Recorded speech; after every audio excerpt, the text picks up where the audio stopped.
Good morning and welcome to the Daily Huddle today on this Monday morning in October. We are so happy that you guys could join us. My name is Kimberly.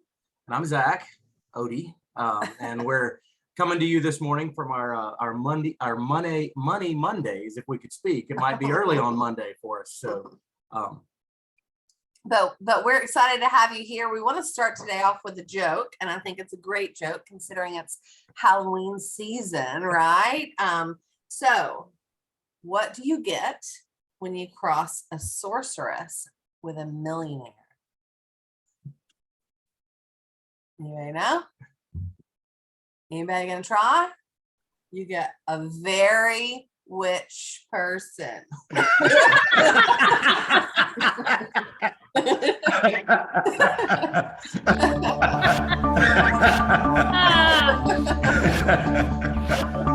That was one of the better ones. I have to give it to you. Quick Google search.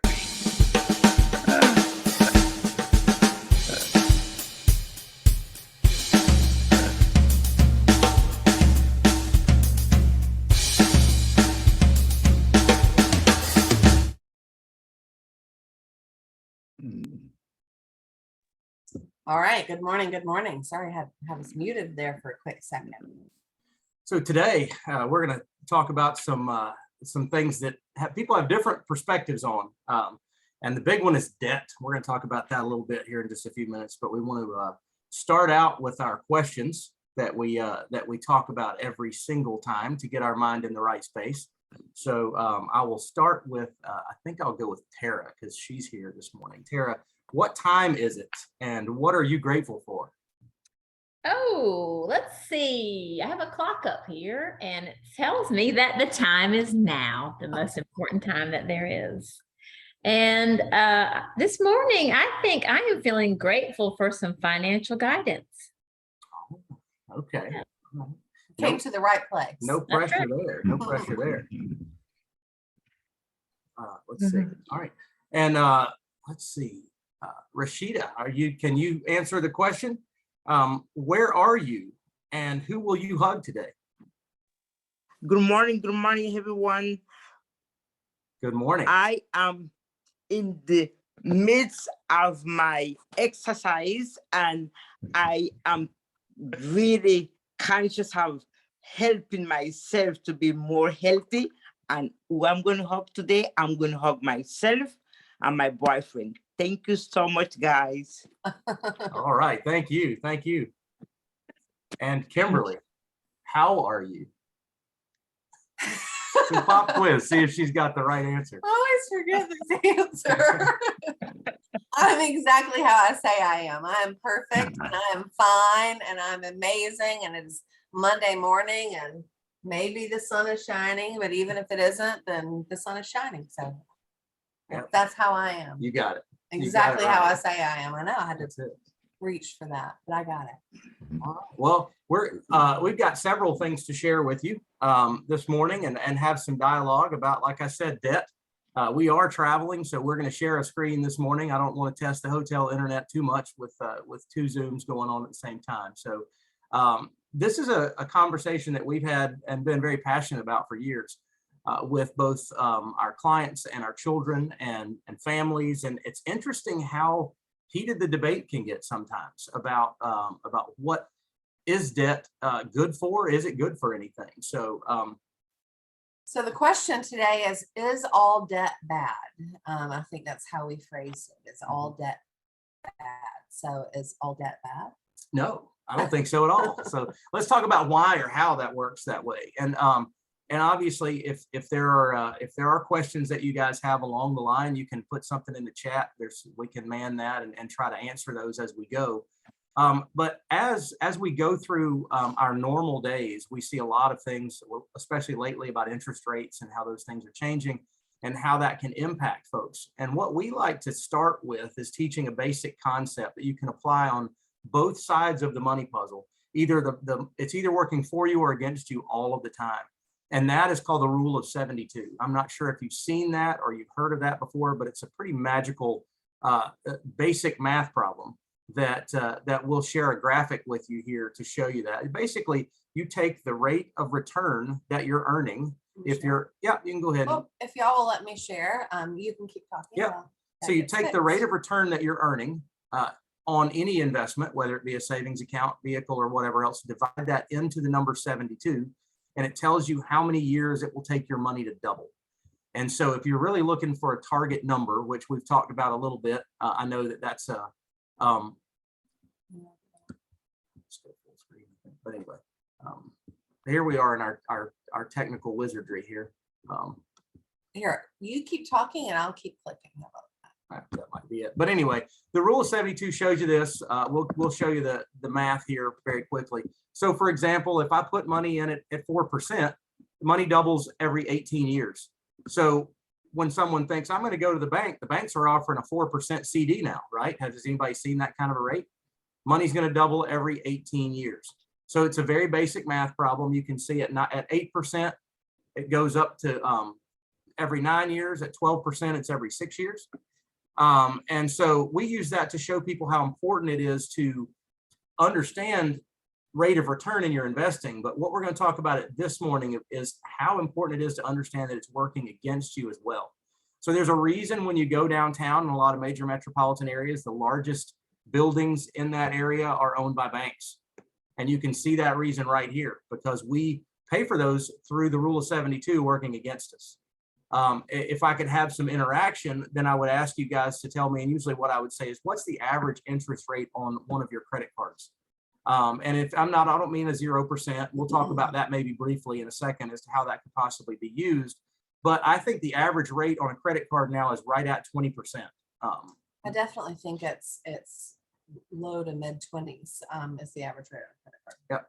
And so the pitfalls that people get into and they start thinking about debt in a different perspective is a 0% introductory or something like that. But ultimately the banks kind of win. It's like a Vegas thing for the house always wins. But we can stop this share and talk about the concepts that that families have shared. And we talk about our financial knowledge, and Sorrel, you mentioned this several times, being something that we almost inherit, that we almost get from our parents and from our environment teaches us to do those kind of things. You want to share something? I was just going to say, I think it's important to note here that obviously we talk about how our money doubles, and the same thing happens when we're paying the bank on our credit cards, right? When we're paying the bank interest, the more interest we pay, the quicker the bank's money doubles, right? And so we tell all of the people that work with us, why do you think that when you drive into a big city, what are the names that you see on the buildings? They're bank and insurance companies, right? Because they know how money works. And our goal for you is to understand how money works and to use those tools for yourself instead of allowing them to be used against you. And a credit card is as necessary as they are. Sometimes it's, it can be a tough trap to get into. So that's just what I wanted to say on this thing before we move forward. Sure. And so from that perspective, what we like to teach folks is there are different categories of debt, right? And what holds that debt or backs that debt or what it costs are all factors that play in. So one that we've spent a lot of our life in the financial business working with is the mortgage, and the way people treat a mortgage is it's a lot of times taught. I know that my grandfather was very, very focused on paying off his house, and that was the first thing that he did. He threw extra money in that direction every single month. And when he finally paid the house off, the actual percentage of his monthly income that was going to that house payment was very small in comparison. So when you think about your largest liability now might be the mortgage, but in 30 years, if you pay it off, or in 15 years, if you pay it off, that might be a different piece based on the dollar being worth more or less, the house, those kind of things. His mortgage was $300 a month, and it was his biggest liability when he started. But had he taken some time and put that money in a different place and let it grow for him and just paid that the house was appreciating. And you explain this very well when we talk about debt on an appreciating asset. Well, I think that for most people, houses are their biggest liability, and also their biggest asset, right? So I think it's a blessing and a curse in that example. I think going back to the very beginning question, right? Is all debt bad? I think the answer is no. I think we've kind of talked about that. We know mortgages are necessary for us to buy houses. That is not bad debt, because the goal obviously is to end up in a better position, even though we have debt, than we were when we started. It is a tool that allows us to put ourselves in a better financial position. Credit cards, they're a necessary evil, right? So if you use your credit cards to get points and run those 0% to 0% to 0%, great. As long as it's a tool that you understand and that you can control, awesome. But it also becomes a very, I guess, nasty trap, right? Like it's something easy to say, hey, let's go to dinner and swipe your card. Hey, let's go. How do you like paying that bank, right? 20%. How do you like paying them every 3 years on those dinners that you had 3 years ago? Nobody does. So I think all of those different pieces of debt when you think about it. But as far as a mortgage perspective, should you pay off your house? Should you not pay off your house? I think it depends, right? I think it depends on, do you pay off that liability like you would if it were a credit card, like you would if it were a car loan? And I think it depends. I think, in my opinion, if the rest of your financial world is set, great, pay off your house. But if it isn't, instead of doing that and focusing on that, then make sure that your retirement is set. And when it is, then you can do whatever you want with that money. So that would be my answer to that question, in a long-winded way. And there are really, in most households, there are 3 different types of credit that they're dealing with, right? And I like to look at it from the perspective of the high interest credit that we're buying things with that we don't necessarily need. A lot of times there's an auto loan, which is an interesting piece people look at too. And so I like to look at it from what should I pay off first and what should I use and how should I not use it. Credit cards, like Kimberly said, are an interesting trap. And we have a tendency to look at a minimum payment. And I notice, and you probably do too, if you go into an electronics store, if you go into a Costco, a Sam's Club, a Best Buy, you walk down these aisleways of televisions and they're several $1,000 televisions, but underneath them it says $54. And you read the fine print and it says per month on your Best Buy credit card, right? And so as a consumer base, we are very much driven into that credit world, and we follow those. So we want to educate people on not falling for that, right? And if you do go into a low interest statement or a low interest credit card situation, then set it up on a monthly payment that'll pay it off in the 12 months, automatically drafted from the account that pays it off before you ever pay any interest on it. So that's one trap. A lot of people think I need to pay my car off faster. Well, a car is a depreciating asset, right? So if I borrow money against a car and it's at a preferred rate, which a lot of times it can be, that's money that I won't be able to get back, that car's not worth that much money anymore. So I'd rather put that extra money, instead of paying that faster, I'd rather put that extra money into making sure I don't have high interest credit card debt, or into a savings account or a savings vehicle, and just pay that as the program is set to pay. And then we treat the mortgage the same way. I think a lot of people, when they see housing values recently that have gone up, and we treat equity inside a home as part of a portfolio of a retirement, but equity is going to grow and fall regardless of what you owe on the home, if that makes sense. So that's why we say that that's the final piece of paying off debt, that we should really not worry about expediting the payment of our mortgage until we have all of our other ducks in a row, until we have all the other things that are set, including our systematic savings. Yeah, emergency funds and retirement plans. How do you, so let's say that we pay off our mortgage, because that's our biggest goal, right? We grow up, we go to school, we get a job, we work for 30 years, we pay off our 30-year mortgage, we can rock on our front porch and retire for the rest of our lives, right? Like that's our dream that we've been told. But what if we do that, we pay off our mortgage, and then we need some money and we put it all in our house and we didn't save it outside of our house? How do you get that money back out of your house? There are only 2 ways. You can sell it if the market is at a time where it dictates that you can sell it, or you can refinance it. And to refinance it, you have to have the ability to refinance it. So if you're retired, if your income position's completely changed, if you don't have a job, whatever that looks like, you're not worthy to get your money back out of your house. And so we just, cash is king and cash is always king. So we just teach people those different concepts of how to manage your debt. All debt isn't bad. It is okay to have debt. It is necessary to have a credit score, right? We all know that, whether it's our car insurance or our homeowner's insurance, or everything now is tied to our credit score. So it's necessary. So all debt isn't bad. It just is interesting how you plan to pay that off.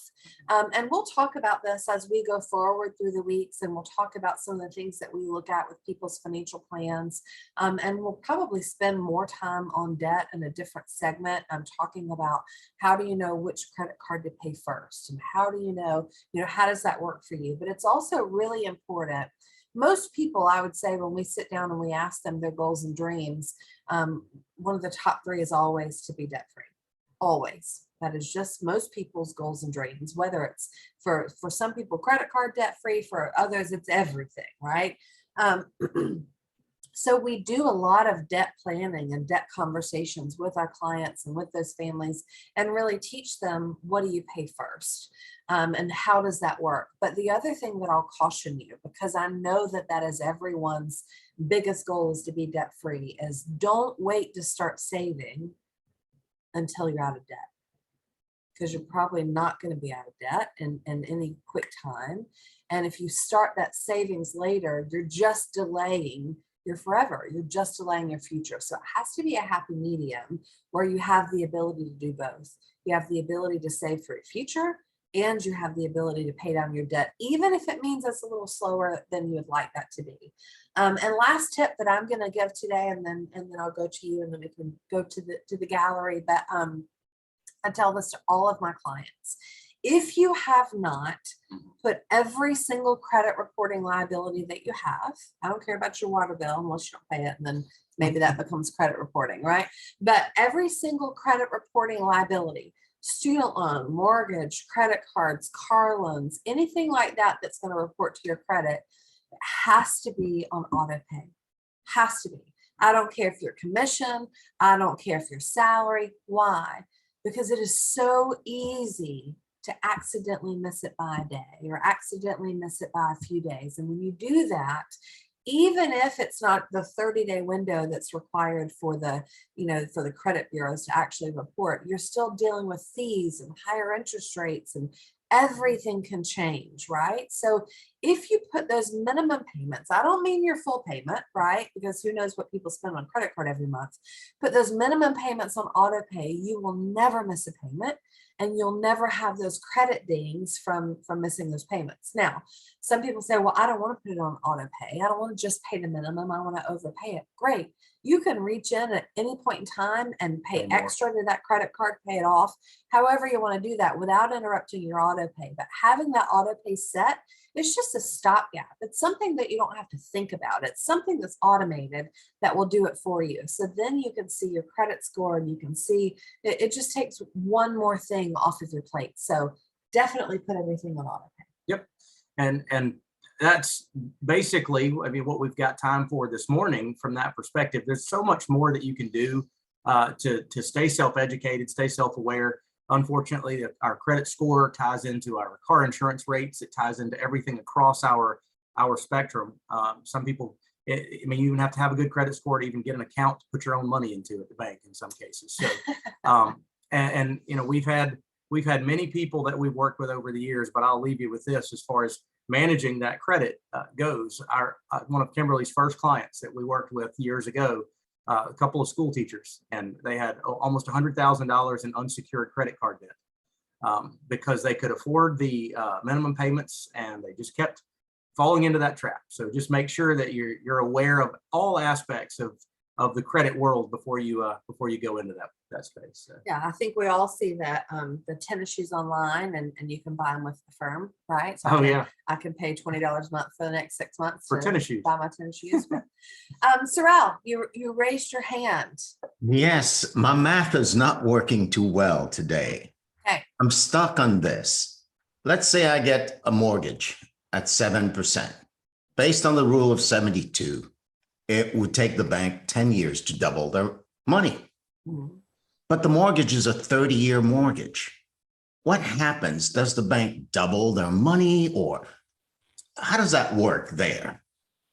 So it's based on two different types of interest calculations, because in the mortgage world, it's a amortized loan, right? So your 7% is an annual percentage rate, but it's front end loaded from that perspective. So for the first 10 years of that 30-year loan, you're paying very heavy into the interest side. So the bank makes a lot of money in the front side of that.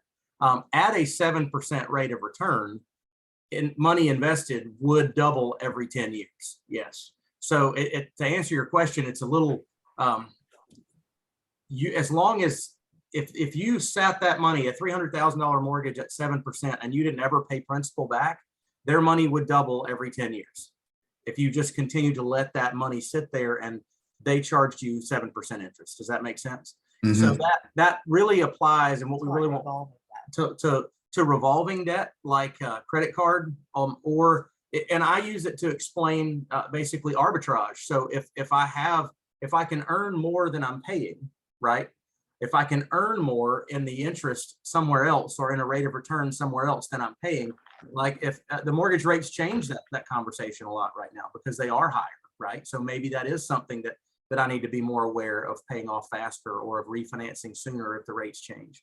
But from a credit card debt perspective, or from a savings perspective, the math is straightforward. If I have a lump sum of money sitting there and I'm earning 4%, then that money will double every 18 years.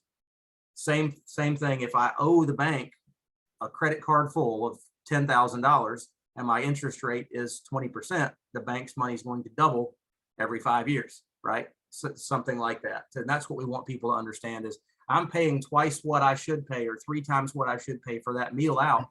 If I can't pay cash for it and I choose to do it anyway, that's where I really start to go backwards financially. And that's obviously assuming you're not paying off your credit cards. That's right. Assuming you're right. just carrying that balance and keeping that forward. But good question.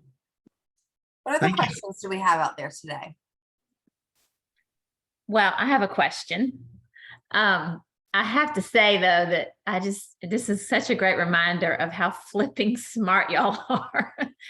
And I wish I could be here every Monday morning, but I think I mentioned I have a meeting, but it got canceled today. So here I am. So in the conversation around debt, it's kind of timely for me. My husband and I were just talking about paying off his car. We have a car payment.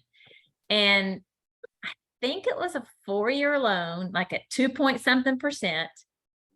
And he's already paid 2 years on it. So the question is, and I think I know the answer, but if you could explain it, it would be helpful. Haven't we mostly been paying toward principal in the beginning? And as you get closer, is it at this point, is it a good idea to pay it off? I mean, that's a little bit of interest, but I mean, we could pay it off. So I started thinking, why are we not paying this off and putting that money somewhere else? And that's your question really is that money going to do something more for you somewhere else on a systematic basis? Or would that lump sum do something more for you now instead of taking it and applying it to that? The reality, on a 48-month note, you've paid most of your interest already halfway through. Pay your interest up front. And that's what I thought. Yeah. It's really, it would do, whatever you do with that money would be the decision, right? If that money's just going to sit there in the bank account, or if the monthly money would make a difference in a budget. And that's what we tell people a lot of times. If you're strapped monthly, then that, you might be better off to have that money sitting in a savings account as an emergency fund and let it pay that monthly payment for you, instead of taking that emergency money away and you wouldn't have access to it. You'd, again, just like the mortgage conversation, have to sell the car or refinance the car to get that money back out so you could actually make choices with it. So I think that's what we would always say is make sure your emergency fund is set first, and that you're good with liquid cash and liquid capital. A lot of times people are like, oh, I only owe $15,000 and I can get rid of this payment. So they take all of their $15,000 from their emergency fund and pay off the payment, which they can afford, right? And it doesn't really, from a financial perspective, help them to save on interest. It does help them save that monthly payment, but now how long is it going to take them to build that 15,000 back up in their savings account? So it depends, right, on where people are financially. But you are right. I mean, you've paid all of the interest, so if you, or the majority of it, so if you just keep paying it as is, it's not going to hurt you either way. Interesting. Thank you. Any other questions this morning? I just want to underline something you're saying, which is having liquid cash on hand, whether for an emergency or just for the sake of having it on hand, because it gives me and you so much flexibility. Because if it's in a car or in a house, then I have to make a significant transaction that I may not be able to make given my current circumstances. So, Absolutely. yeah. I think having cash allows us all to be much more flexible, and it's definitely necessary to be able to make decisions, right, about our lives, about our finances, and make those very quickly.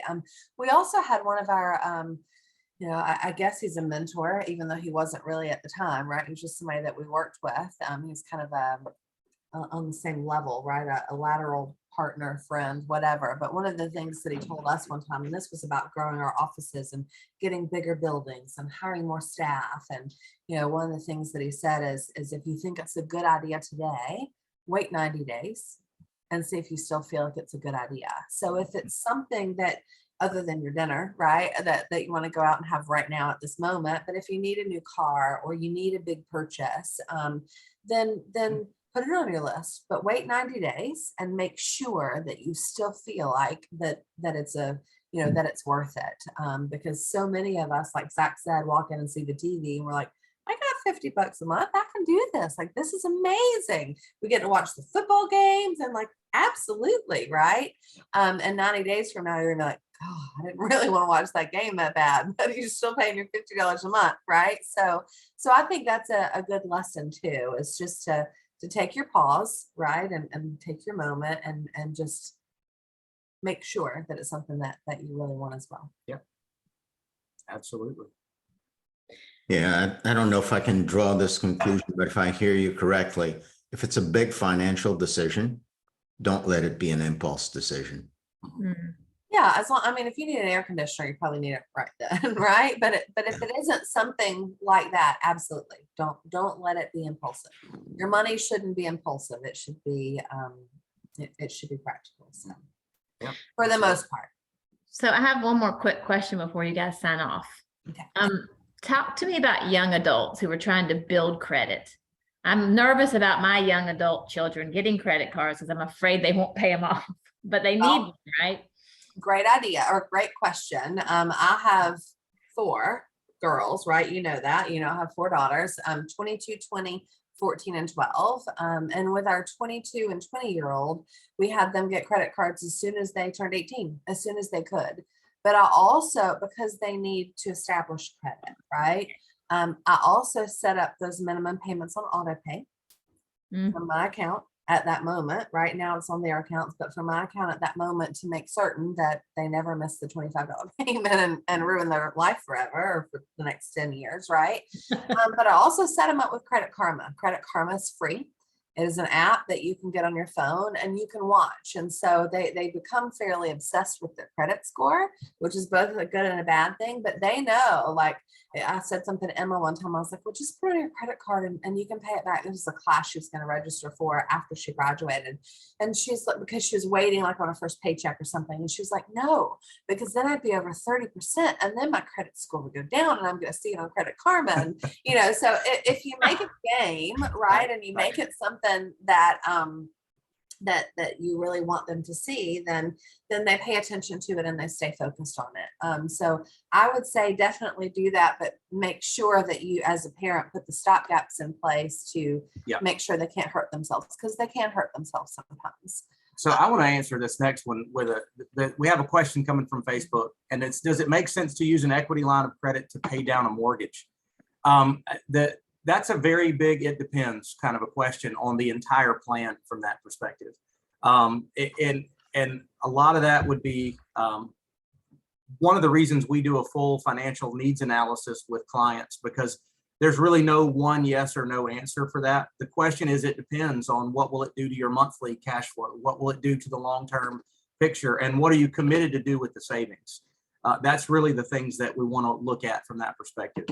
And I'm going to say this, and then we'll wrap up because I know we're running over. But I know that there's a big buzzword out in the industry right now about refinancing your house into a HELOC, right? And the idea behind it is technically to pay less interest, and your check gets deposited into your account, and then you can pull back off of it what you need. I lived through 2008 in the mortgage industry. And so equity lines of credit, if that is how you're using it, to put all of your money into it each month and then pull back out what you need. So technically you're paying less interest and you get into snowball. At this moment in our economy, it makes me very, very nervous. Equity lines of credit can be closed immediately. They can drop your lines to just what you owe, and your availability of cash, if you're using it as a savings account or to pull back from, can change instantly. Trust me, because like I said, I've been in the mortgage business for 20 years and have seen that firsthand with our financial clients. So it depends is always the answer. But those are some big things to look out for right now in today's economy, because things are changing and changing very quickly. Yeah. So technically, when you put all that money into your equity line to draw it back out again, it's not your money anymore. It's the bank's money, and you have to qualify to borrow it back every single time. If the qualification changes on your end, then you just have less money and the bank has more. So, but good question. And we can dive into that kind of stuff in the future. And if you have that specific question that you really want to talk through specifically, we're happy to talk to you individually and really go through that scenario. Yep. All right, guys. Well, here we are. So let's get, we've been here. We focused on finance. It's Monday morning and we're ready to go. And again, I appreciate this meeting very, very much and seeing all your faces. And for those of you that I can't see, I appreciate you being here and I hope you got something good out of this. But we want to leave you with our 8 tenets that we talk about every single meeting. And those are this: number 1, love. Number 2, laugh out loud. Number 3, stress less. Here we talk about money and now we want you to stress less, right? So stress less about it. There are things you can do. Number 4, eat mostly plant-based. We're starting on that and working on it. So, and number 5, give of yourself, give of time, give what you can. Number 6, sleep. Make sure you rest. That's how it'll help you stress less, right? Move your body, get up and go from here, get up and go do something. And number 8, check yourself before you wreck yourself. Good morning and thank you guys. And we will see you tomorrow on the Daily Huddle. Bye, guys. That was fantastic, y'all. Thanks a million. Thank you.